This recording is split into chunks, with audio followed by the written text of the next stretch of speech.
Enaknya ngapain ya?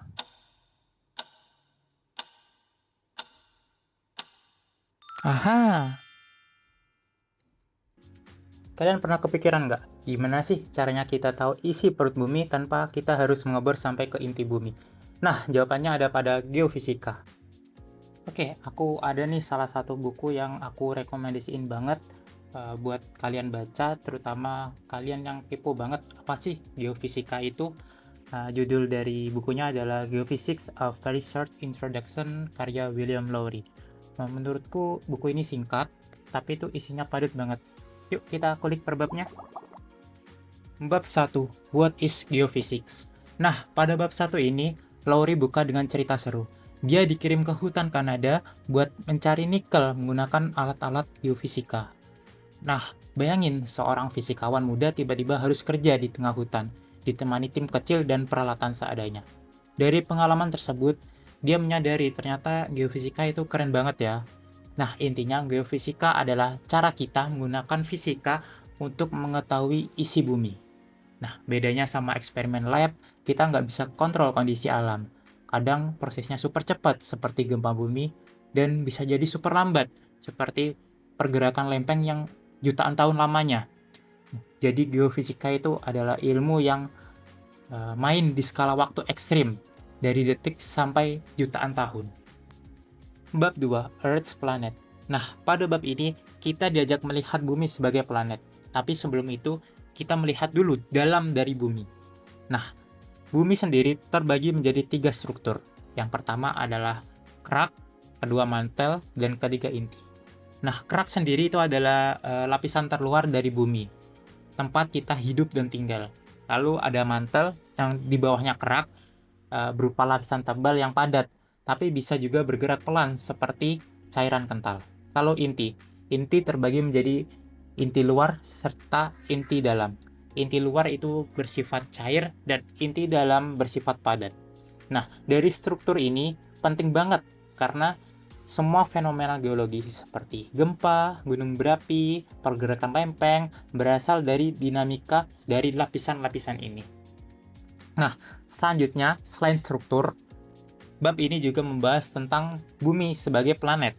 Nah, orbit bumi mengelilingi matahari, bukan lingkaran sempurna, tetapi berbentuk elips.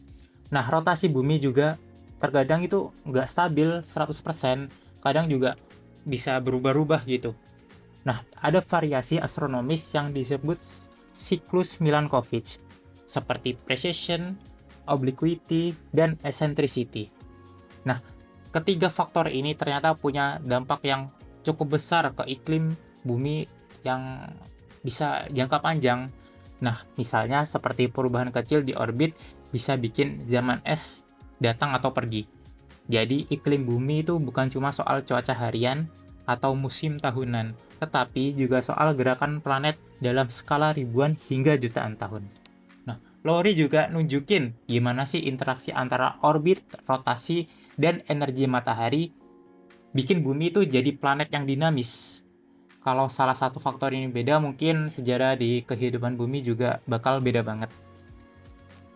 Oke, next adalah bab 3, Seismology and the Earth's Internal Structure.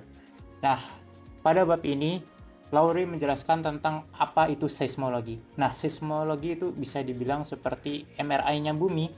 Nah, caranya dengan memanfaatkan gelombang gempa. Ada dua jenis gelombang, yakni gelombang P atau primer, dan kedua adalah gelombang S atau sekunder. Nah, gelombang P ini bisa merambat lewat padatan dan cairan, sedangkan gelombang S itu hanya bisa melewati padatan.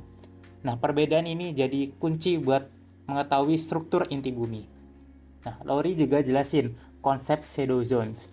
Jadi, ada area di permukaan bumi yang nggak menerima gelombang tertentu. Misalnya gelombang S nggak bisa nembus inti luar cair, sehingga muncul zona bayangan. Nah, dari pola ini, ilmuwan bisa simpulkan kalau inti luar bumi itu cair. Wow, keren kan? Kita bisa tahu isi planet tanpa harus masuk ke sana. Selain itu, seismologi juga bisa dipakai buat bikin model kecepatan gelombang di berbagai kedalaman. Misalnya seperti gelombang bisa makin cepat di mantel bawah karena materialnya lebih padat. Nah, dari sini kita bisa bikin peta internal bumi yang detail banget. Bab 5, Gravity and the Figure of the Earth. Nah, pada bab sebelumnya kita membahas tentang gempa bumi. Nah, pada bab ini kita akan membahas tentang gravitasi dan bentuk bumi. Pertama, Lowry jelasin kalau bumi itu ternyata bukan bulat sempurna, tetapi berbentuk elipsoid yang sedikit gepeng di kutub utara dan kutub selatannya. Nah, bentuk ini itu kalau kita ukur lebih detail, ternyata permukaan bumi itu punya variasi lokal yang disebut geoid. Geoid itu seperti permukaan laut imajiner yang dipengaruhi oleh distribusi massa di dalam bumi. Kenapa hal tersebut penting? Karena gravitasi itu nggak seragam di seluruh planet. Ada daerah yang dimana gravitasinya itu kecil, ada juga daerah yang gravitasinya itu lebih kuat. Misalnya di pegunungan besar, itu gravitasinya bisa sedikit berbeda dibandingkan dengan dataran rendah. Nah, perbedaan kecil ini disebut sebagai anomali gravitasi. Nah, anomali gravitasi ini bukan cuma teori, dalam praktiknya sendiri ilmuwan dan perusahaan itu menggunakan data gravitasi buat eksplorasi sumber daya. Misalnya, kalau ada cadangan mineral atau minyak di bawah permukaan, itu distribusi massanya bikin gravitasi di atasnya sedikit berbeda. Jadi dengan alat pengukur gravitasi atau bisa disebut dengan gravimeter, kita bisa melihatlah isi bawah tanah tanpa harus mengebor ke dalam. Bab 6, The Earth's Heat. Nah, sebelumnya kita telah membahas tentang gravitasi dan bentuk bumi. Sekarang kita akan membahas tentang panas bumi sebagai sumber energi internal planet. Nah, pada bab ini, Laurin jelasin asal panas bumi. Ada dua sumber utama. Yang pertama adalah energi awal pembentukan planet. Nah, ketika bumi terbentuk dari kumpulan material kosmik, energi tumbukan dan kompresi menghasilkan panas yang masih tersisa hingga saat ini. Yang kedua adalah peluruhan radioaktif.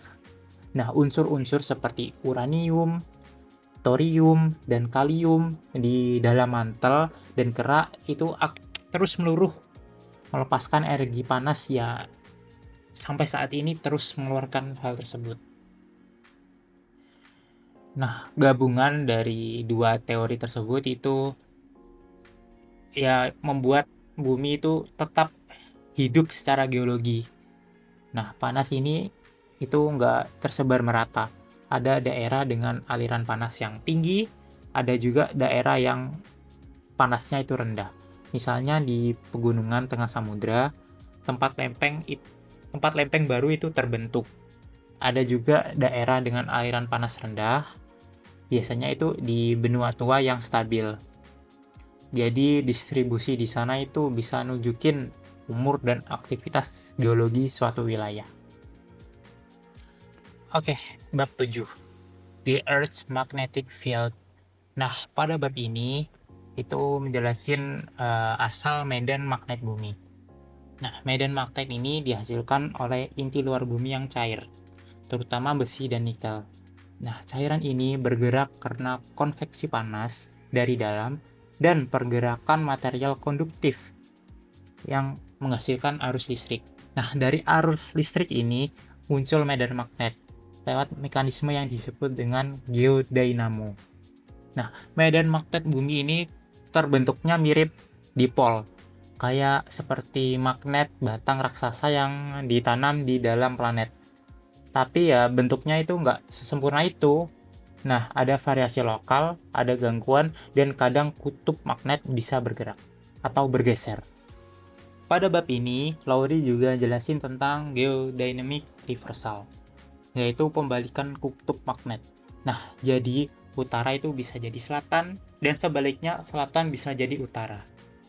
Proses ini terjadi ribuan kali sepanjang sejarah geologi.